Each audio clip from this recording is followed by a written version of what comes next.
Olá, aqui é o Rafa Ferreira e essa é a segunda aula da Semana BPRO. Durante essa semana eu estou mostrando como você pode transformar a sua fotografia utilizando as ferramentas de edição de imagem. Eu estou mostrando também como você pode definir o seu estilo, criar a sua identidade e se destacar no mercado da sua região, se diferenciando dos seus concorrentes e enchendo a sua agenda. E na aula de hoje eu vou te ensinar os 3 grandes pilares da pós-produção. Os pilares que vão permitir que você aprenda de verdade como tratar as suas fotos e alcançar aquelas cores, luzes, efeitos, a estética e a nitidez que você sempre buscou para suas fotos. Além disso, eu vou te dar 3 dicas práticas para você já sair aplicando no seu trabalho, dicas que eu uso diariamente no meu fluxo de trabalho.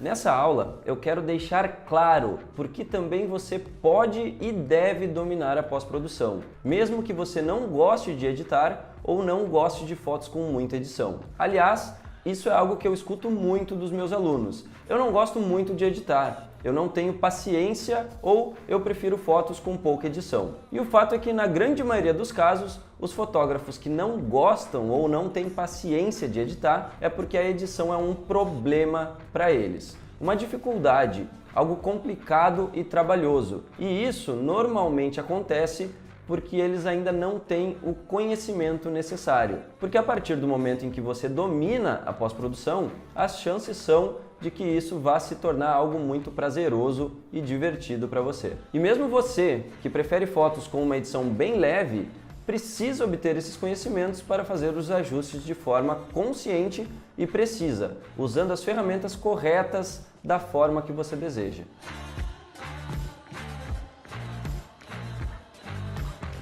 Na primeira aula, eu expliquei o grande poder que a edição de imagem tem e mostrei as formas que eu acredito que não vão te ajudar a aprender a fazer uma pós-produção de qualidade. Coisas que podem desperdiçar o seu tempo ou até mesmo estragar as suas fotos ao invés de melhorá-las. Algo que eu vejo, infelizmente, muitos fotógrafos fazendo por aí e que pode estar acontecendo com você. Por isso, definitivamente você precisa evitar essas formas erradas de fazer a edição das suas fotos. Então, se você ainda não assistiu a primeira aula, eu recomendo que você pause esse vídeo e assista ela primeiro, pois o que eu ensinei naquele vídeo é essencial para que você entenda o que eu vou te ensinar hoje, beleza?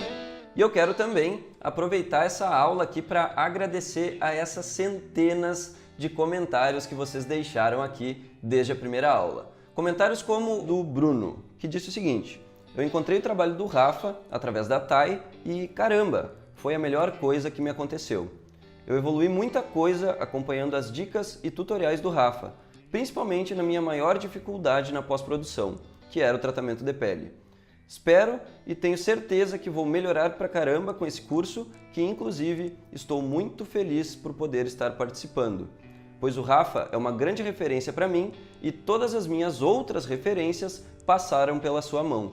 Então tenho certeza de que estou no lugar certo.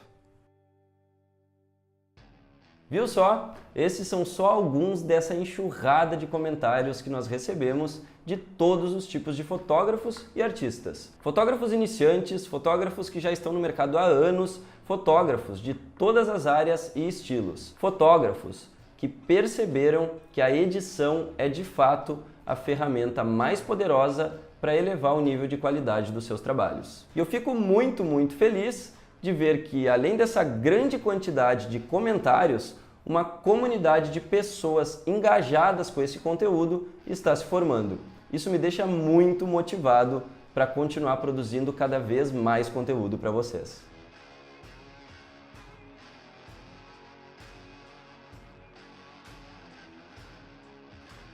E eu sei que talvez você ainda esteja pensando que isso é muito complicado para você e que você não tem tempo ou que o seu volume de fotos é muito grande. Talvez você pense até que na sua cidade isso não funcione. Mas sobre isso eu tenho algo a dizer para você. Se você está realmente comprometido com o seu trabalho e vive ou pretende viver de fotografia, você não pode ignorar essa etapa crucial do processo fotográfico. Independente da sua área de atuação na fotografia, você precisa profissionalizar a sua pós-produção, porque é isso que mais tem diferenciado os fotógrafos. Caso contrário, você corre um sério risco de ser totalmente ofuscado por alguém que entrou no mercado há muito menos tempo que você e já percebeu a grande importância que a edição de imagem tem. Acredite em mim e lembre-se dessa frase: daqui a um ano você vai desejar ter começado hoje. Então vamos ao conteúdo de hoje, onde eu vou te falar quais são os 3 pilares de uma pós-produção profissional e altamente produtiva. E vou te dar também 3 dicas práticas para você já sair aplicando no seu trabalho. E o primeiro pilar é ferramentas e técnicas.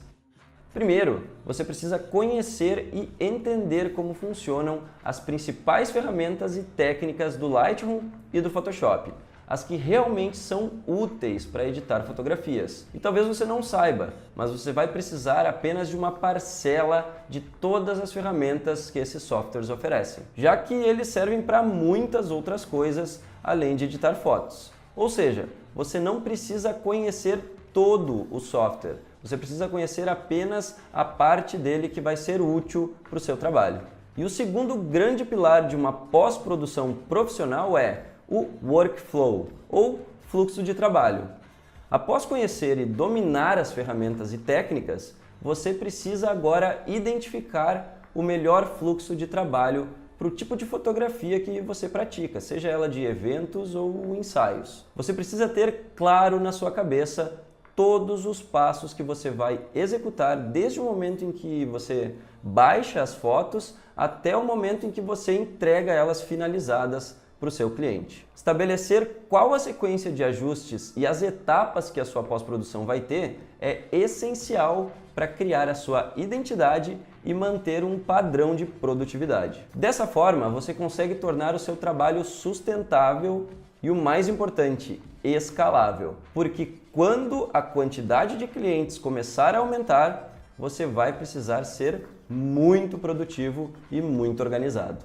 E o último grande pilar de uma pós-produção profissional é a estética ou o olhar, que também pode ser chamado de senso estético.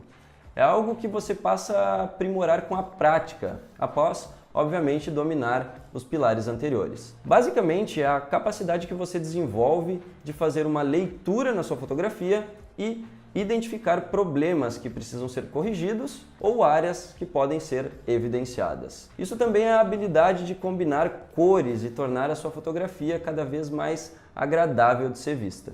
E você consegue aprimorar o seu senso estético, aumentando a sua bagagem visual e as suas referências, além de praticar muito as ferramentas corretas da forma correta. Então, esses são os 3 pilares que eu considero importantíssimos para uma pós-produção profissional. E se você parar para pensar, todos os problemas e dificuldades que giram em torno da sua edição fazem parte de um desses pilares. Se você não sabe, por exemplo, como trabalhar as cores da forma como você gostaria, ou não sabe retocar a pele como você gostaria, é porque você tem um problema no pilar das técnicas e ferramentas. Se você não consegue ser produtivo, demora demais para editar as suas fotos, ou até fica procrastinando, provavelmente você tem um problema de fluxo de trabalho. E esses problemas que eu citei impedem você de desenvolver o terceiro pilar, ou seja, você não desenvolve o seu olhar fotográfico. Então, para te ajudar nesse processo, a partir de agora, eu vou te mostrar como funcionam as abas de edição do Lightroom e vou te dar também 3 super dicas práticas para você sair já aplicando aí no seu trabalho. A partir de agora, é importante que você saiba que terá melhores resultados se estiver capturando a sua fotografia no formato RAW, que é um arquivo que possui muito mais informações. Mas é possível também conseguir bons resultados usando o formato JPEG. Então, olha só, vamos lá. Nós sabemos que o Lightroom, aqui no módulo Revelação, ele tem várias abas. E eu vou separar elas em grupos aqui para facilitar o entendimento. As abas de ferramentas, que é essa aqui, a aba básico e a aba curva de tons, eu uso normalmente para trabalhar com a luminosidade da imagem, ou seja, fazer correções de luz. Aqui na aba Básico, eu posso alterar o balanço de branco. Agora, nas últimas versões do Lightroom, eu posso também alterar o perfil da imagem. E nessa região aqui, eu posso controlar a exposição, tanto de forma geral, como de forma localizada, separando por realce, sombras, brancos e pretos. E o objetivo aqui é recuperar o máximo de informação que o seu arquivo oferece para conseguir a maior riqueza de detalhes possível. Olha que legal esse exemplo aqui dessa foto que eu estou aberta. Eu estava fotografando no pôr do sol, numa situação de muito pouca luz, e essa menina me pediu uma foto com o pôr do sol de fundo. E aí eu pensei como que eu faria essa foto e lembrei que eu tinha até 3 pontos de alcance dinâmico para recuperar a informação. Então eu fui fotometrando, eu fiz a foto mais clara para garantir, e eu fui fotometrando mais para baixo, escurecendo, para depois no Lightroom tentar recuperar a informação nos realces e recuperar a informação nas sombras. Então simplesmente subindo as sombras aqui, baixando os realces, ajustando levemente a exposição, eu consigo recuperar a imagem. Olha que legal! E depois, na aba Curvas, eu posso trabalhar o contraste dela de uma forma mais controlada, aplicando um pouquinho de contraste nas altas luzes e um pouquinho de contraste nas sombras. Olha só que legal, é outra foto praticamente. Legal, né? Mas o que eu quero que você entenda é que eu utilizo essas 3 abas, a aba de ferramentas, a aba básico e a aba curva de tons, para trabalhar com a luminosidade da minha imagem. E isso é muito importante para você ajustar a exposição da sua foto de forma geral e também localizada. E agora nós vamos para o nosso primeiro exemplo, para a nossa primeira dica prática que eu quero mostrar para vocês. Olha essa imagem aqui. Dá para ver que ela tem um fundo muito claro, praticamente estourado, e para isso, para resolver isso, eu vou utilizar a ferramenta radial, filtro radial, que serve para ajustar a exposição e diversas outras coisas de forma bem localizada na foto. Então, eu vou clicar aqui no filtro radial, só preciso conferir se todos os valores estão zerados e vou configurar ele da forma que eu quero que ele faça efeito na minha imagem. Então, eu vou baixar a exposição e vou clicar e arrastar na imagem para criar ele.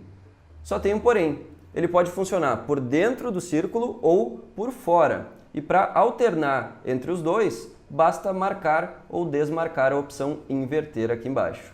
Então, eu inverti e agora ele passou a escurecer todo o cenário, menos a pessoa que eu estou fotografando. Eu tenho também a difusão, que eu posso aumentar para deixar mais suave as bordas desse círculo, senão fica muito nítido que foi feita uma alteração ali. Então, vou aumentar a difusão. Eu posso ainda ampliar um pouco, modificar o tamanho dela, rotacionar, deixar mais fina, enfim, eu posso personalizar esse filtro graduado da forma que eu achar melhor. E se não for o suficiente, eu posso abrir um pouquinho das sombras aqui, para trazer um pouco mais de luz nessa região mais de baixo aqui, que ficou um pouco escura. E se ainda não for o suficiente, eu posso criar um novo degradê, só que agora, ao invés de escurecer, eu posso clarear o centro. Então vou clicar e arrastar, posiciono, aumento a difusão e ajusto a exposição depois de criar o degradê. Uma grande vantagem é que ele fica editável o tempo todo. Então, se ficou muito forte, eu venho, baixo um pouquinho e ajusto. Eu ainda posso alternar entre os degradês que eu criei. Então, se eu acho que eu não acertei ainda o primeiro degradê, eu posso clicar, vir aqui e modificar. E eu vou baixar aqui os realces, olha só, para tentar trazer mais informação na parte do céu. Pronto. Olha como, simplesmente usando 2 degradês de uma imagem que estava completamente sem edição nenhuma, a gente consegue um antes e depois como esse, trabalhando muito com o direcionamento do olhar. Então, olha só, antes e depois. Muito legal, né? Parece praticamente que eu estou ligando um flash ali ou colocando um rebatedor. É assim que o filtro radial funciona. E olha só esse outro exemplo aqui, onde eu posso usar da mesma forma a ferramenta filtro radial. Vou abrir ele, vou zerar todas as configurações e vou baixar a exposição. Baixando a exposição, eu clico e arrasto na imagem. Se estiver fazendo efeito por dentro do círculo, basta apertar no botão inverter, aumentar a difusão e agora olha o destaque que eu consigo para a menininha. Olha que interessante, olha como ela virou agora o ponto principal da imagem, como ela está chamando mais a atenção, com um único degradê. Apertando em redefinir a gente vê o antes e aqui a gente vê o depois. E se não for o suficiente, eu posso criar um novo degradê com a exposição levemente alta e com as sombras um pouquinho alta também para trazer um pouco mais de luz aqui na roupinha dela. E aí eu clico e arrasto, vou baixar um pouquinho da exposição, baixo um pouquinho dos realces e eu tenho uma fotografia com a exposição totalmente diferente. Olha que legal! Antes e depois. Então vamos às cores. As abas que eu uso para trabalhar as cores nas minhas fotos aqui no Lightroom são HSL, tonalização e calibração. Nas versões anteriores os nomes eram um pouquinho diferentes, era tonalização dividida e calibração da câmera, mas é a mesma coisa, tá? No HSL a gente pode controlar a matiz, a saturação e a luminância das 8 cores que o Lightroom consegue identificar na nossa fotografia. Olha só que legal! Já na tonalização dividida, eu posso adicionar uma cor nos realces, que são as áreas claras da imagem, e adicionar uma cor nas sombras, que são as áreas escuras. E na aba calibração, eu posso misturar os canais de RGB, o vermelho, o verde e azul, trabalhando na matiz e na saturação.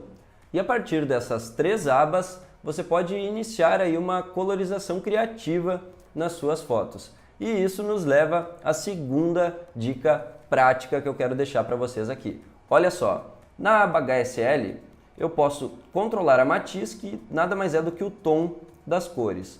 Como eu tenho muito verde e amarelo nessa imagem, eu posso manipular eles tranquilamente. E o que eu vou fazer aqui é deixar o amarelo um pouquinho mais quente e o verde um pouquinho mais frio. Ou eu poderia fazer o contrário, olha só, o amarelo aqui e o verde aqui, também funciona. E aí vai muito do gosto e do estilo pessoal de cada um. Mas o que eu quero dizer para você é que, identificando as cores presentes na imagem, a gente consegue trabalhar elas na aba HSL. Eu vou puxar aqui o amarelo para cá, o verde um pouquinho para cá. Agora eu vou na saturação e vou baixar um pouco da saturação do amarelo e subir um pouquinho a saturação do verde. Assim eu acabo tirando um pouco de destaque do fundo. E na luminância eu vou trabalhar com a luminosidade, então eu vou escurecer um pouco do amarelo e escurecer um pouco do verde.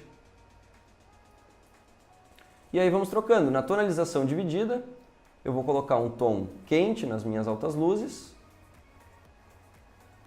cerca de 40 de matiz, e depois vou colocar um tom mais avermelhado aqui nas minhas sombras.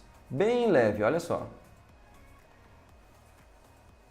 Ok? E depois na calibração eu vou puxar um pouquinho da matiz do azul primário para esquentar toda a foto.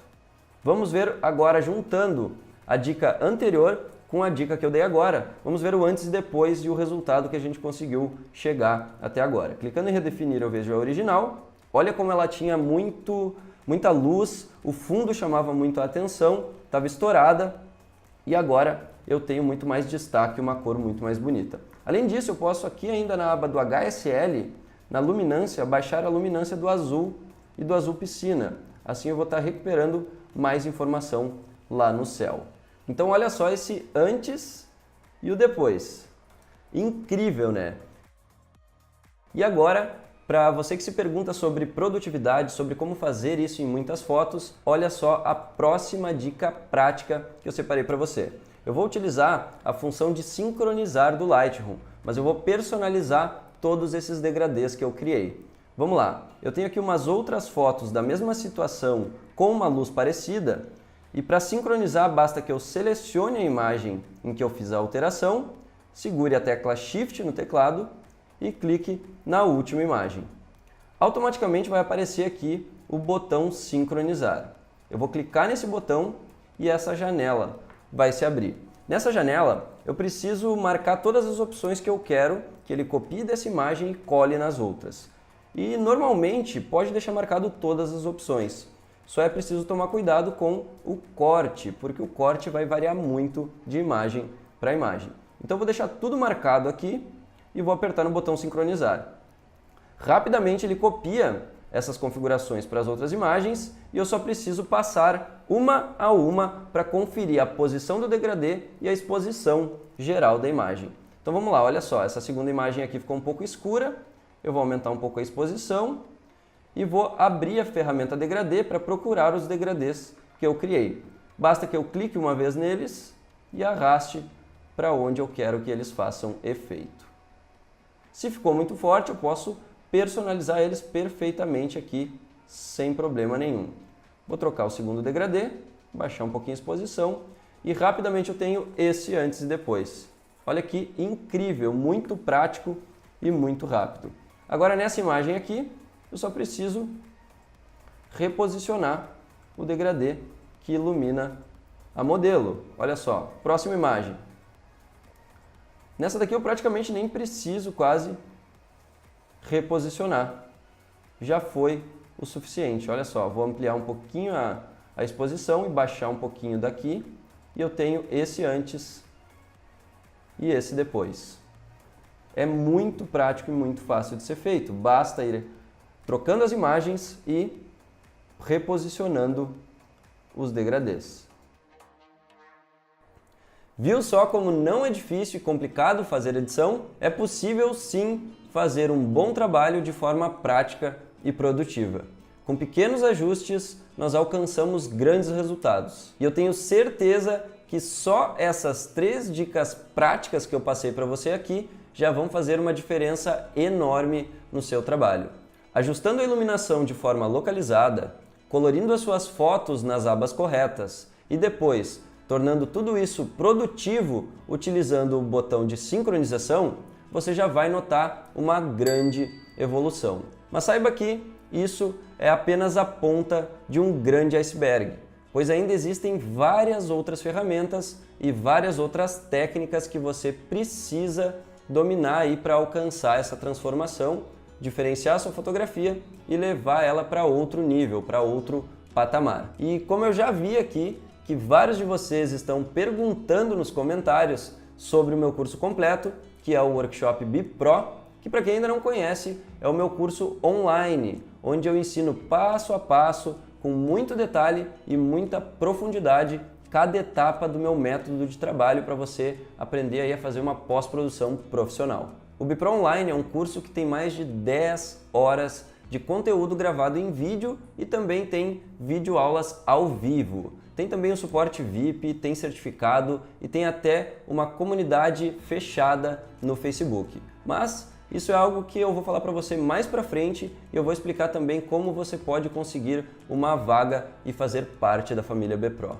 Agora, por enquanto, eu gostaria que você deixasse aqui embaixo o seu comentário, suas perguntas e suas dúvidas, que eu vou fazer o possível para ler e responder cada uma delas. Não esqueça também de marcar aí os seus amigos e postar um stories lá no seu Instagram com a hashtag SemanaBPro. Não esquece de me marcar também, tá? Na próxima aula eu vou te mostrar quais são as etapas do meu método de edição e vou mostrar também por que ele funciona tão bem e para qualquer tipo de fotografia. Tenho certeza que a partir dessa aula tudo o que você pensa sobre edição vai mudar.